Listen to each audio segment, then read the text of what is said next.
All right, good evening or afternoon. We are ready to begin our pre-meeting planning, parks, greenways, engineering. Everybody over there ready to do your presentation? All right, thank you. Sorry, I didn't bring enough copies for everyone. I thought if you asked, I would have brought more. So apologies. But you all should have electronic copies in your emails. So I don't plan on going through it page by page. I'm just going to give a high-level overview in the presentation, and then you guys have a few weeks to read it. We will be presenting to the planning board in a special session in the coming weeks before coming back to you guys for approval.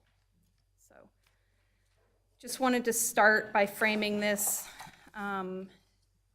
out of the vision of the 2040 community plan to make Huntersville the most livable community in North Carolina. And that vision includes specific references to prioritizing quality of life, green spaces, environmental safety, economic development, and multimodal transportation. More specifically, the 2040 plan specifies its mobility principles, within its mobility principles, that the town should promote multimodal connectivity to activity centers through on-street improvements, strategic sidewalk projects, and the continued construction of its greenway network. This is more from the 2040 plan and how we shaped the mobility plan out of its recommendations. So the survey that was done as a part of the 2040 plan highlighted traffic congestion and safe transit options as some of their priorities. And the top quality of life investment priorities were greenways, trails, bikeways, and sidewalks, as well as roadway improvements. And then we asked residents how they would like to travel, and there was a strong preference for being able to walk and bike places, upwards of 15–20%, whereas current walking and biking levels are very low. There's a strong desire for that if it was more supported with the infrastructure. Moving deeper into the 2040 plan, there were specific recommendations to develop a mobility plan, looking at connectivity and street design guidelines, and consider community priorities related to quality of life and travel choice and active living. So based on all those recommendations, we applied for funding from CRTPO for a planning grant that funded this effort, and through that we had a technical committee that helped shape the vision and goals for the plan that you'll find on page, I think, 2 of your report. So our vision, the vision that came out of this mobility plan is to have a transportation network that integrates land uses, offers choices to safely connect pedestrians, bicyclists, transit riders, and motor vehicles to the community, and meets the needs for all roadway users. And the objectives that we're gonna accomplish to reach that, the goal of safe mobility and that vision are to define complete street cross sections for all of our boulevards, major thoroughfares, and minor thoroughfares that are context specific to the town's land use areas, and create an online mapping database of those cross sections and recommendations, and then identify funding sources and partnerships to work towards the implementation of those recommendations. So we had an existing conditions analysis. We looked at population, employment, as well as future projected growth of those.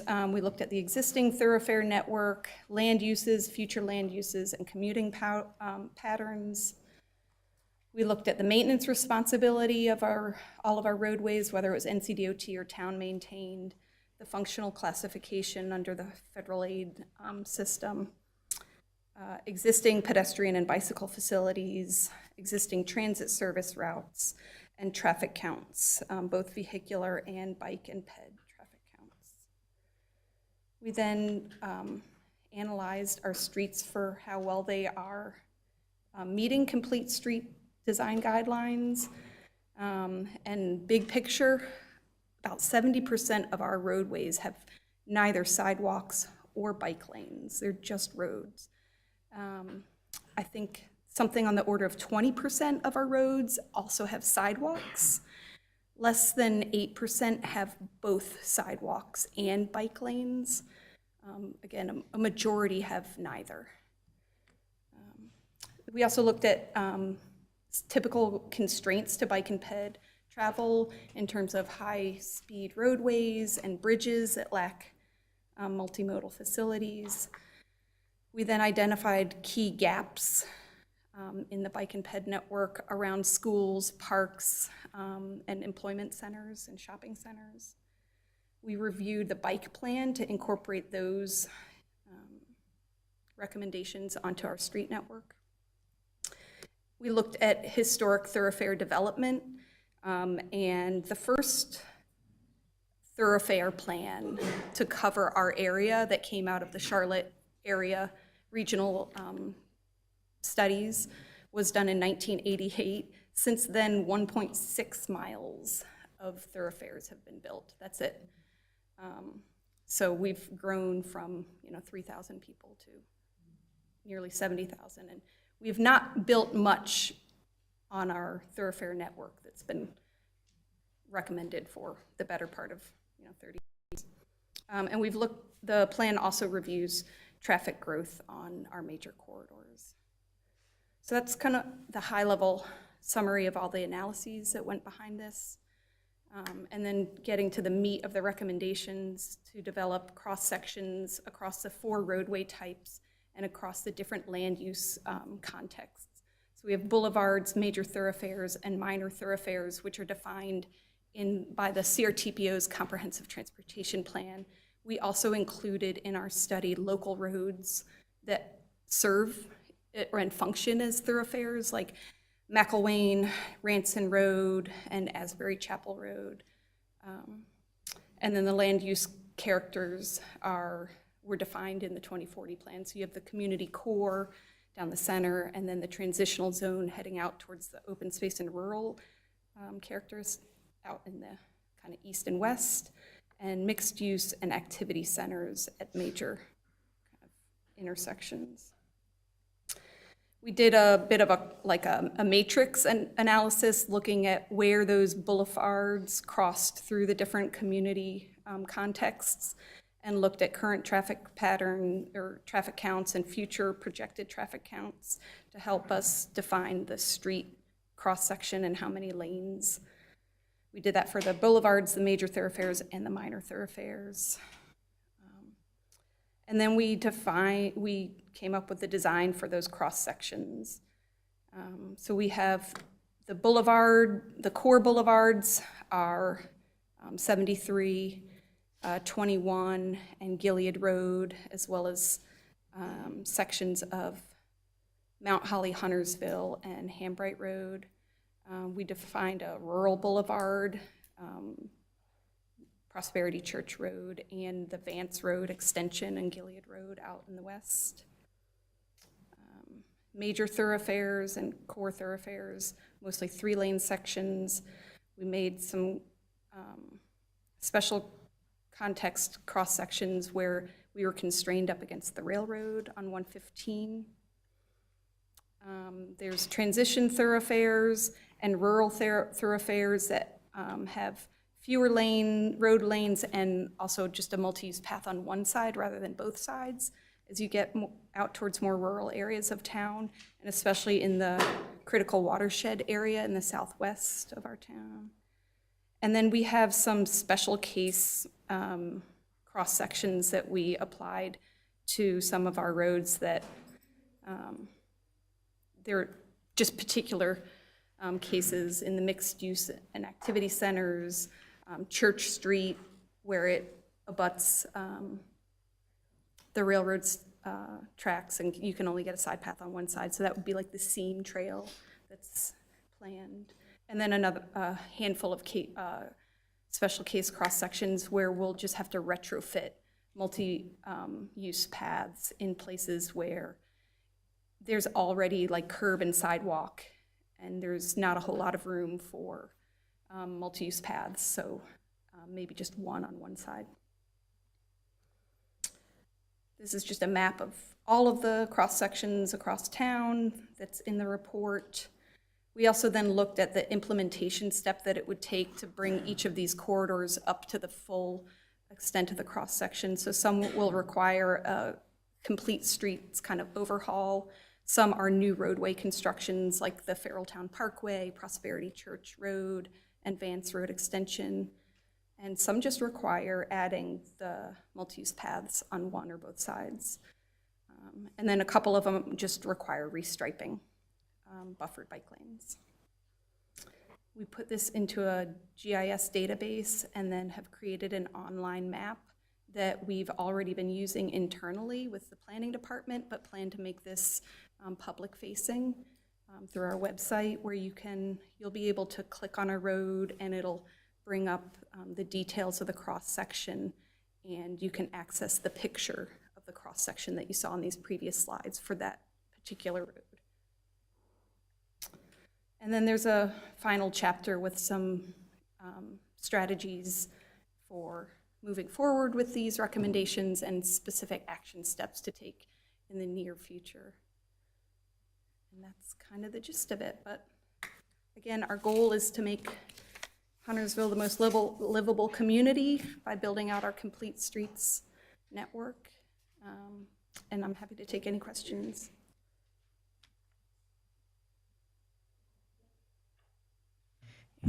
Can you go over, so when you consider a complete street, what are all the different components that go into what makes something a complete street? Sure, and I think there's a definition of complete streets on page 1 or 2, one of the early pages in the intro. So a complete street, and our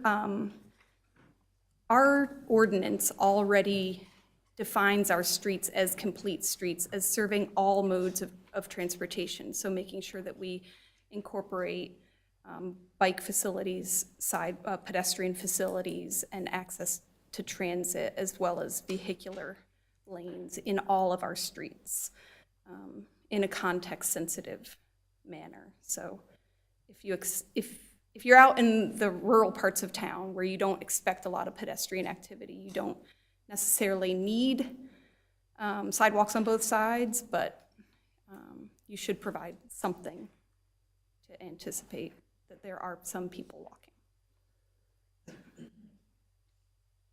And then I might have a few more, but are you able to go back to the previous slide and leave that up for a little bit with the action steps? Thanks. This is taken straight out of the report too. So, let's say 150, somewhere in that range. I don't know. 140. It's in chapter 6, which it's at the end of chapter 6, right before Appendix A.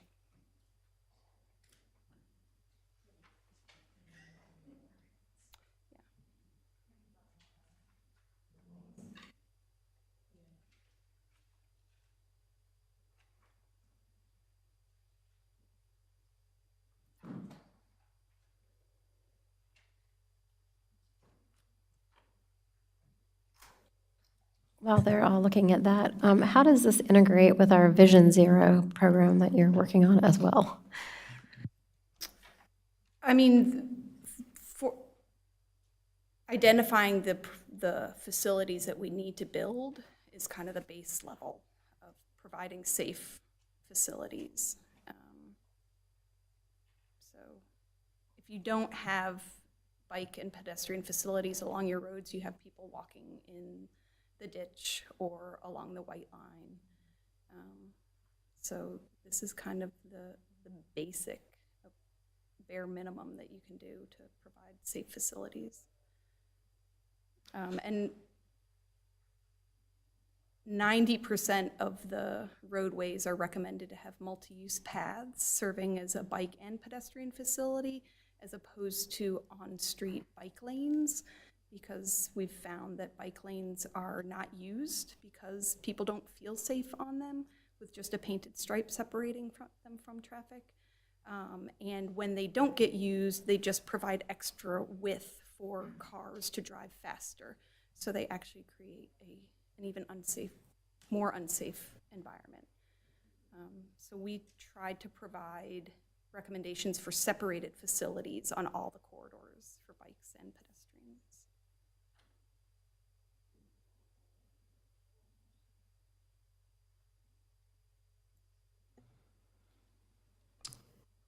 Is there, okay, so I'm looking at the after adoption.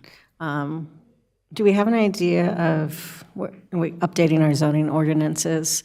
Like if there's a lot of suggestions or recommendations, or is that something that's?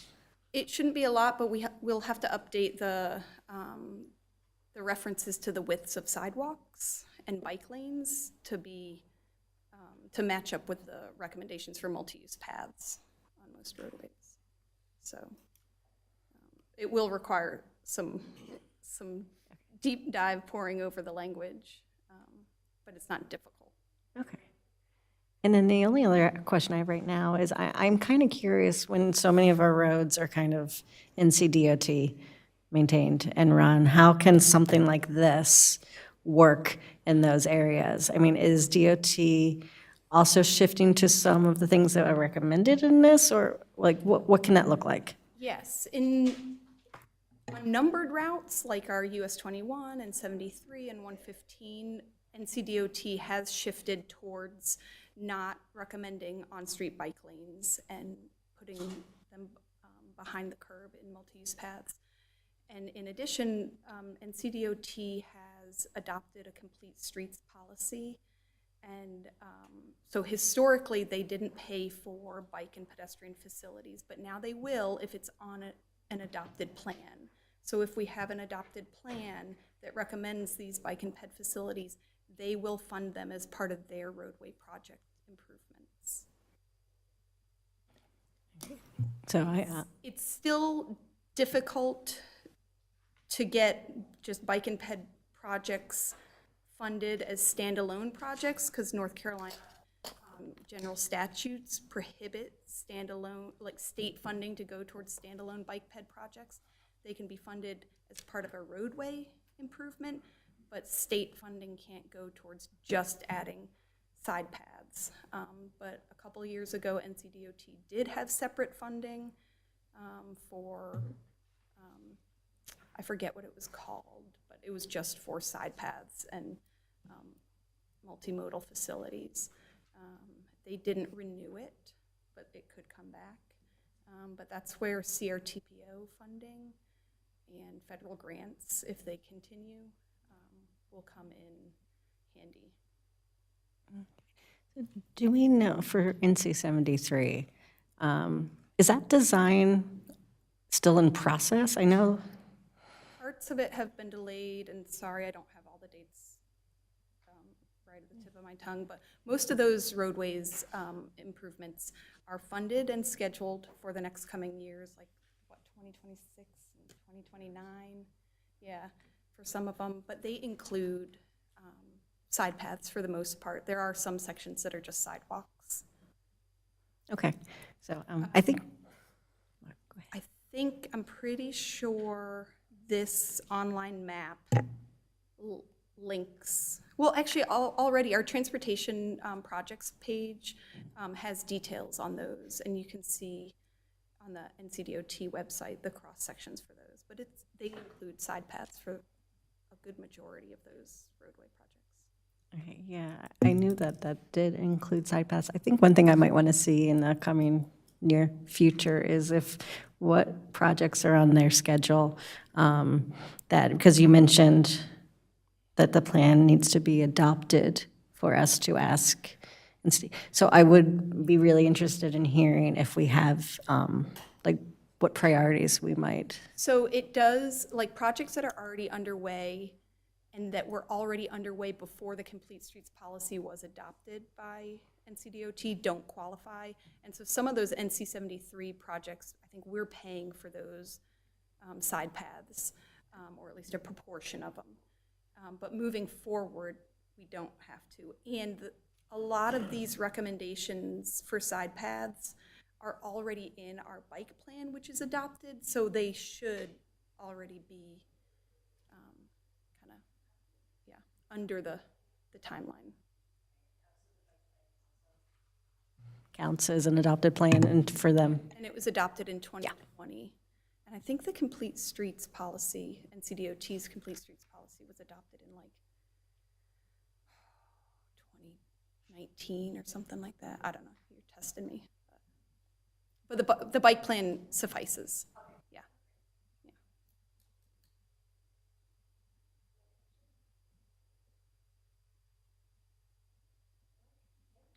Right.